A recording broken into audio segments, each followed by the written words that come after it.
I'm joined by my guest, Aaron Good in Philadelphia. He's a political scientist, historian, as well as author of American Exception, Empire, and the Deep State. In Raleigh, we have Ray McGovern. He is a former CIA analyst. And in Lisbon, we cross to Natali Morris. She is host of the Redacted podcast. All right, crosstalk rules in effect. That means you can jump anytime you want, and I always appreciate it. Ray, let me go to you first. We all know it's seeped into regime media in the West that the counteroffensive is not going well. We also know from the Wall Street Journal, again, regime media, that it was never thought would work out very well anyway, but they let it go forward. But at the same time, I hear these State Department and Pentagon officials talking about post-war realities. I mean, I don't know how we get from a failed counteroffensive to talking about post-war realities. Can you connect that dot for me? Go ahead, Ray. Yes, Peter, they're finally trying to act like the Vestal virgins in the Gospel of Matthew. You remember those virgins, some of them brought extra oil and extra shells for their 155 millimeter howitzers. They got to go to the wedding. The ones that ran out of ammunition didn't. In other words, there's been no real planning for what happened here. The Ukrainians are out of ammunition, and yet the President of the United States and his lieutenants keep saying Russia has already lost the war. Yeah. Bottom line here, bottom line, the President is delusional. He was speaking in Maine last Friday, and he said, you know, who can save the world? Who can bring the whole world together? Not me. But the President of the United States can. Only he can. And then he cited Madeleine Albright, for God's sake, saying, you know, we are exceptional, we're indispensable. And, you know, Aaron has written a whole book about how exceptional we are.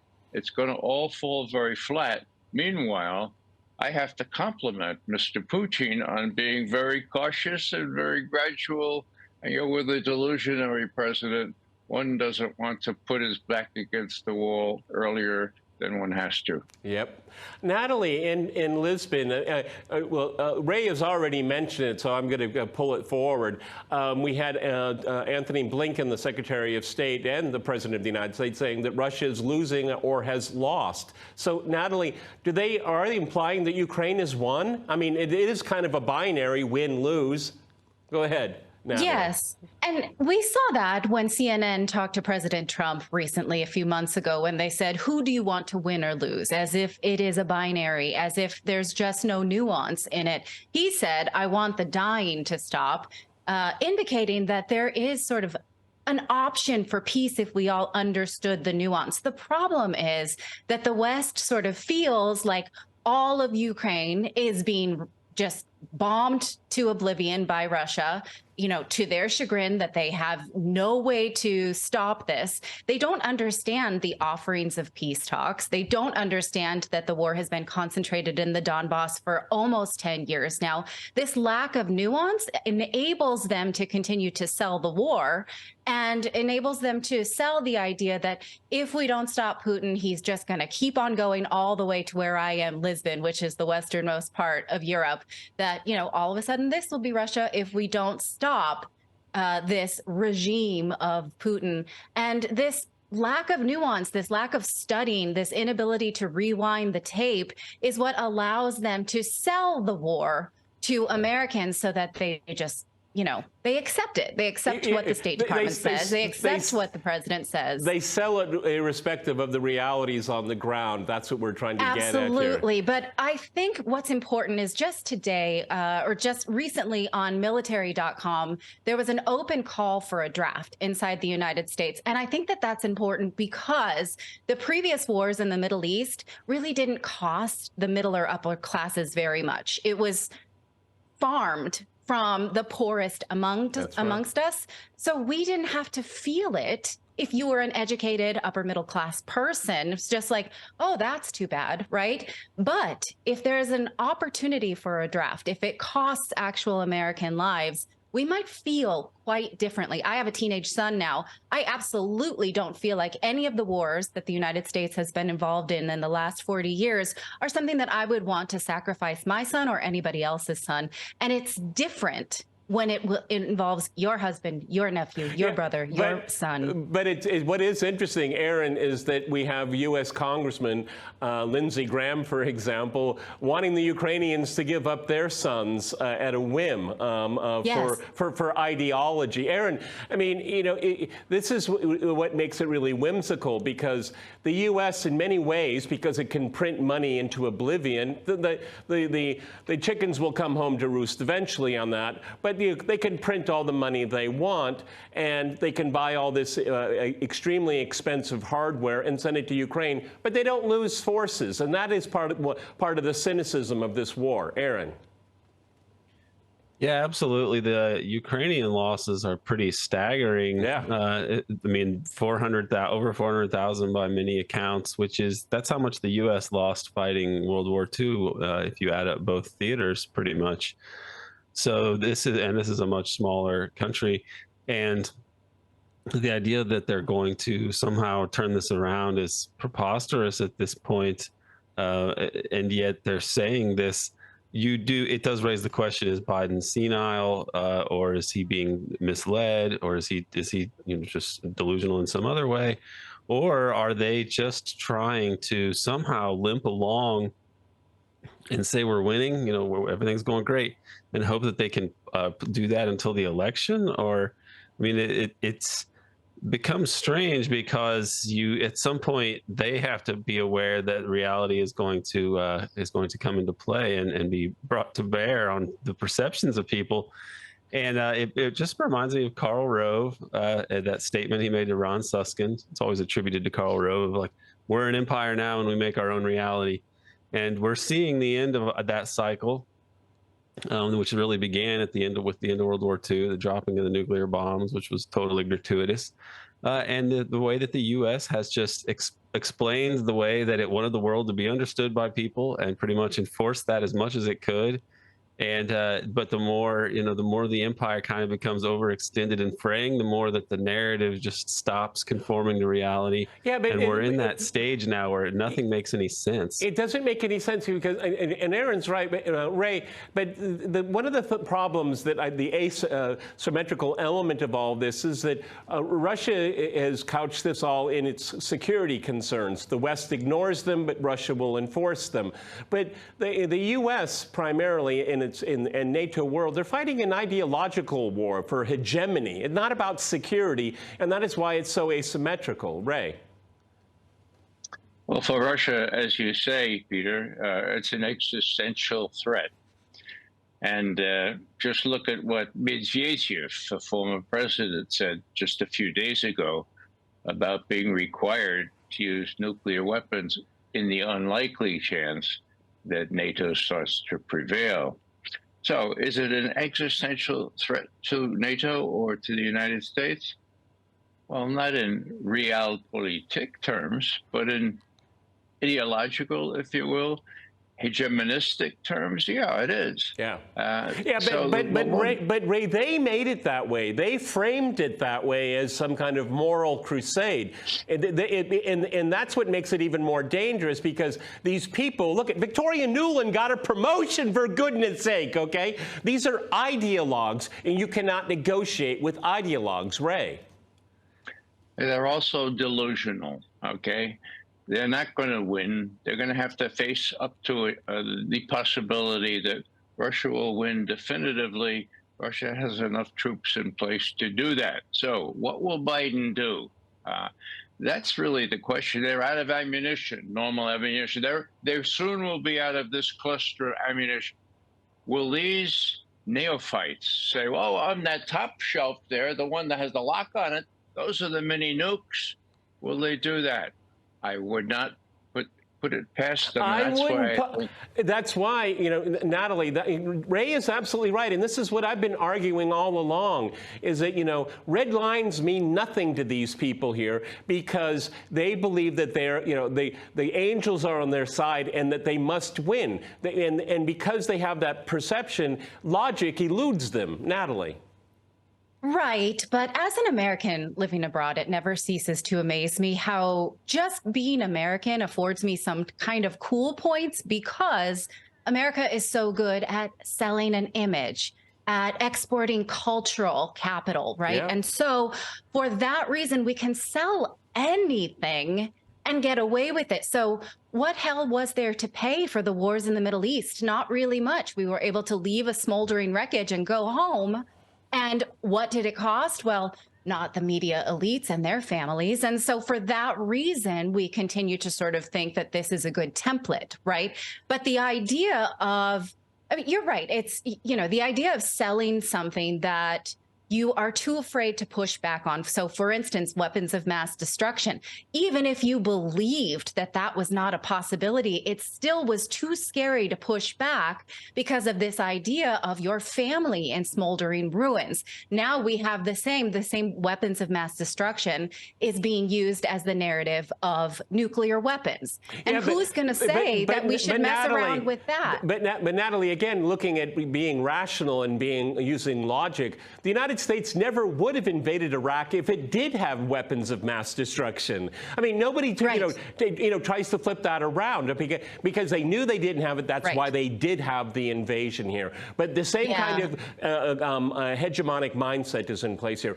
Right, but my area of study is the media. And so the media knew that there was no weapons of mass destruction. They knew that there was no mounting of forces on the border to Kuwait. They knew that and chose not to broadcast it. And so what I'm most interested in is why is the media picking up these State Department lies and running with it, going into a war where we've been there before. We've done this. Well, you didn't see what Ray was doing, but I'm going to ask Ray what he was using his fingers for when we come back from the break. I'm going to jump in here. We're going to continue our discussion on Ukraine's fate.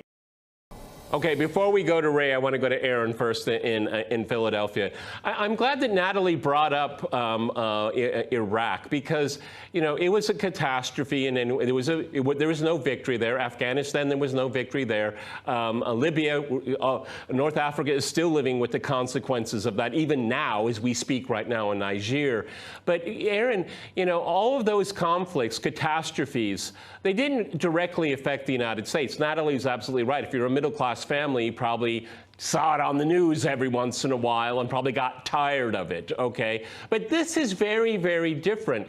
And something, being a scholar of the Cold War, I'm a product of the Cold War, a child of the Cold War, is that one thing great powers didn't do, you didn't go after each other, you had proxy wars. This administration wants to take out a nuclear power and have regime change. Now, I know people have fantasies, but the reality of that is that is the recipe for catastrophe for World War III. Aaron. Yeah, absolutely. And it's really the continuation of policies that do date back to the early Cold War. The NATO and the Iron Curtain didn't have to exist in the way that they did. They did so because U.S. economic planners, the pinnacle of Wall Street power, people at the Council on Foreign Relations and the oligarchs they answered to, decided that they needed to make Western Europe totally aligned with the United States and not trading with the Soviet Union or the Eastern Bloc. And so this is a big part of why you get NATO and the Iron Curtain. And, throughout, once the Cold War ends, a few years later, in the mid-90s, you have China and Russia issuing joint declarations saying that they believe there should be a multipolar world. And it's a few years later that we start seeing that the U.S. the CIA launches an Al-Qaeda branch to deal with Al-Qaeda. And then months after that, Al-Qaeda just says it's going to attack the United States, which is an interesting chronology. But all of these incursions into the near abroad of the former Soviet Union, these lead up to what really it's like a prelude to the global war on terror, which is a way to also shore up contested areas of the energy infrastructure of the world. And then also, Ukraine, Brzezinski writes about this explicitly in the late 1990s, commissioned by the Council on Foreign Relations, his book, The Grand Chessboard. He writes about how Ukraine is this pivotal entity. If you want to make sure that Russia and China don't come together and form some counter-hegemonic bloc, you need to control these areas. And he mentions Ukraine specifically. So this is the latter and I think terminal stage of this whole initiative, in the project for a new American century, we can call it. And it failed with the 9/11 wars in Afghanistan and Iraq, and it failed with the Arab Spring wars in Libya and Syria. I mean, I guess they quote unquote succeeded in Libya, but Syria, they failed, and they're still occupying it blatantly, illegally, and so on. And they are losing in Ukraine. And this is really, I think, it represents the collapse eventually, I believe, of unipolar hegemony for the United States. I want to go back to Ray on this one. When a hegemon is going down, it doesn't take it lightly, okay? It doesn't take it lightly. And what I worry about, going to Ray right now in Raleigh, is that they're going to refuse to lose, okay? Or they'll come up with some kind of phrase. I've already coined it on this program, that the Russians didn't make it to Paris, or we'll say Lisbon, we won, okay? But on a more serious note, Ray, we've seen the Nord Stream pipelines blown up. We've seen a major dam destroyed. What else do they have up their sleeve? Because my only real concern now is, as conflict comes to an end eventually, is a false flag operation. That's what I worry about most. Ray. Well, Peter, you may recall that Zelensky had his own ideas about a false flag operation, namely blowing up Zaporozhye nuclear plant, the largest in Europe. He advertised that, and of course it would be the Russians who were blamed for it. Now, what was really interesting is just a few days before the Vilnius summit, all manner of Western officials, NATO officials, came down on Zelensky and said, don't do it. Wait a second. Don't do the Russian attack on Zaporozhye? Yeah, that's what they said. Don't do it, Zelensky. And so when he arrived in Vilnius, he was already under a cloud. You wanted to have fallout come into Poland and Romania and the rest of Europe. He was sort of already ostracized. Now, that was the last straw, in my view. There won't be any false flags from the U.S., for sure. So whether Zelensky will try it on his own, I would not put it past him. The important thing here is the fact that no matter what Tony Blinken says, and what he said, of course, is, Putin did not achieve his aims of occupying and taking over all of Ukraine. Well, if Blinken thinks that those were Putin's aims, he's woefully misinformed. I prefer to give him the benefit of the doubt. He's just lying. I don't. He has a long career of being a liar, okay? I mean, he was a great Russiagator as well, okay? He doesn't get a pass in my book at all. These people are very maniacal. Natali, when people keep talking about, bringing peace, bringing this conflict to an end, the West thinks that they can have a meeting in Copenhagen, now in Jeddah in Saudi Arabia, but there's always a missing piece. Russia's never there. Right. So they're not serious about coming. What they want to do is they want to regalvanize the world that has losing interest in a conflict that the West started against Russia. Right, clearly not, because Russia has had an open invitation for peace talks, and Zelensky passed a law saying that peace talks are illegal. So how can he attend some parties where peace is going to be a discussion? And anytime he talks about peace, what he means is increased security guarantees from the West, which he thinks guarantees peace, which have not so far, right? And so they're not serious conversations. And now we see Zelensky has extended emergency powers to keep himself in office past what was planned an election in October. And so if you're a Ukrainian, you really have no options here for peace. You have a leader who obstinately refuses, and then every now and again can pretend they're asking for peace. That's what we saw when he addressed Congress just a few months ago. What he meant by peace was increased weapons. And so those two things do not go together unless you're a neocon. But, again, it's lost in translation because of the sort of inability to study the past 10 years of this conflict for most people. And so this idea that a hegemony would lose this battle, be able to spin it because we're so good at PR, and then move on. Well, if you look at the map, went from the Middle East to Ukraine, now we'll go to Taiwan and try that there. And then, I don't know, when this same template happens, we'll just keep going, right? Until we go around the horn. Well, Aaron, I'm very cynical at watching because I study the media. I'm very cynical. I always can't. My default tends to be a grift. Okay, Afghanistan was a grift. Okay, you had Mark Milley crying in front of Biden. What about the girls and education? No, it was about money. Okay, because it was a good grift for 20 years. A lot of people made a lot of money off of it, destroyed a country. But by the way, so Aaron, I mean, the Ukraine adventure is a grift as well, because I tend to think that people in Kiev realize, yeah, the jig is going to be up eventually, but let's cash in as much as we can while we can. Aaron. Right. It's hard to, of course, there are a number of parties interested in looting Ukraine or profiteering off this in any way that they possibly can. I don't think that fundamentally it is about a military industrial complex boondoggle or anything that straightforward or crass. Well, I mean, it's crass, but I think it's propelled mostly by the urge to punish Russia, especially after Russia intervened and disrupted their plans in Syria. I think that the U.S. realized that an assertive Russia that's going to defend its near abroad is a real threat to their long-term plans, and that the only place that they could bring this to a head would be in Ukraine, and so they launched the Maidan Revolution, I agree quote unquote. with you. Fundamentally, I agree with you, particularly, when we look at all of these conflicts around the world in the last 40 years. But this one is against Russia specifically, and that's what makes this different. It makes it different because the way the West has constructed this, one side has to win and one loses. That is a paradigm that we've never seen before. Aaron, continue. Well, is it different? And I'm sorry. They'll end up taking a good chunk of that territory, and I think that what you're going to end up with in Ukraine is something that looks like the 2010 election map, which is actually you can argue in terms of like justice that that's sort of suitable because the U.S. overthrow that government. I wish I had that graphic, because you're absolutely right. Natalie, I interrupted you. Jump in.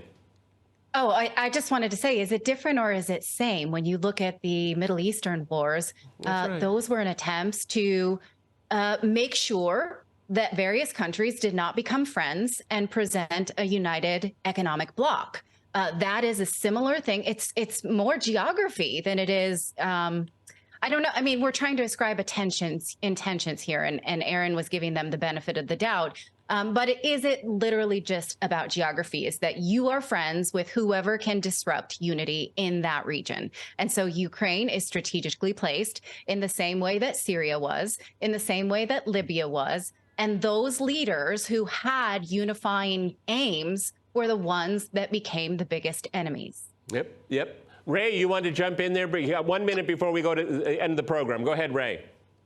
Well, I just wanted to say that I think what you're driving at, Peter, is that this is very different. This is challenging a nuclear power, which was avoided ever since the Soviet Union got nuclear weapons. Right. This is what John Kennedy warned about: backing up a nuclear power into a choice between a humiliating defeat and something less than that. That's what we've done here, and we better wake up and smell the coffee. Meanwhile, let's just hope that things proceed at a gradual attrition pace in Ukraine, rather than have those really radical hawks in Moscow prevail over what I consider to be Putin's approach. Well, I think all of us, and I'm not original in saying this, that we all want the conflict to come to an end, because this is a conflict that never should have happened in the first place. It could have been easily avoided, but there was a certain class of people that were hell-bent on making this happen. That's all the time we have. I want to thank my guests in Philadelphia, Raleigh, and in Lisbon.